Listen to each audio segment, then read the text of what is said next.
In an emergency, communicating can be difficult. But one of the best things you can do before an emergency is just make sure you've talked through your plan with your friends, your whānau, your flatmates, making sure that everyone's on the same page about what you're doing. Getting your flat and your flatmates prepared for an emergency can seem really overwhelming, but it doesn't have to be. A lot of it just starts with a conversation.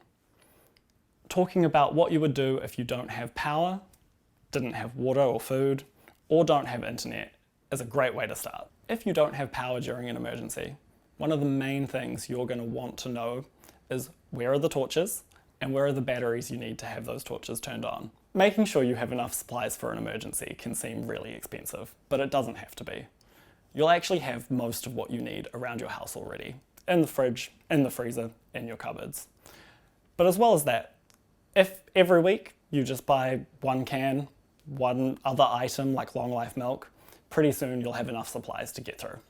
It's really important that you eat your food in the right order. Start off with the food that's in your fridge because it'll go off first, move to your freezer, and then lastly, eat the stuff out of your cupboard, and then canned food and other long life goods. To prepare for having no water, there's a couple things you can do. One of the easiest things to do is just use old fizzy drink bottles, fill them up with water, store them somewhere, use them when you need them.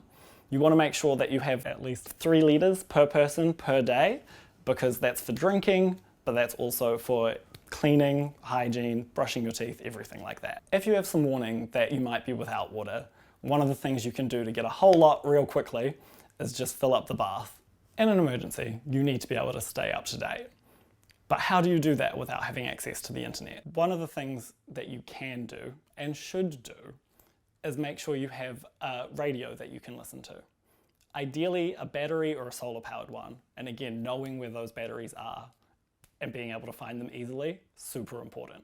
Even if you don't have a battery or a solar powered radio in your house, if you or your flatmate has a car, you can always go out there, turn the car on and use that to find the radio station that you need to listen to.